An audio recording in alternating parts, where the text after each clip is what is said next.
Dark ওয়েবে মানুষের CV বা বায়োডাটা বিক্রি হওয়ার মূল কারণ হল এতে একজন মানুষের প্রচুর ব্যক্তিগত তথ্য থাকে। সাইবার অপরাধীরা এসব তথ্য কিনে প্রধানত কয়েকটি কাজে ব্যবহার করে, যেমন পরিচয় চুরি, সিভিতে নাম, ঠিকানা, ফোন নম্বর, ইমেইল, জন্ম তারিখ এবং শিক্ষাগত যোগ্যতার বিস্তারিত থাকে।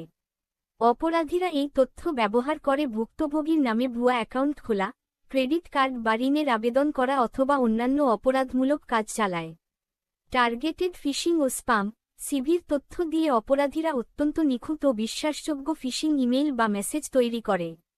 উদাহরণস্বরূপ, চাকরির লোভ দেখিয়ে বা নির্দিষ্ট কোনো প্রতিষ্ঠানের নাম ভেঙে ফাঁদে ফেলা সহজ হয়।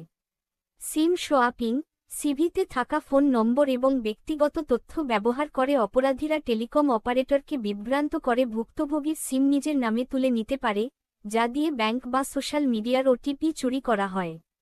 এছাড়া বিভিন্ন প্রতিষ্ঠানের কর্মীদের সিভি সংগ্রহ করে অপরাধীরা জানতে পারে ওই প্রতিষ্ঠানে কোন সফটওয়্যার বা প্রযুক্তি ব্যবহার করা হয়।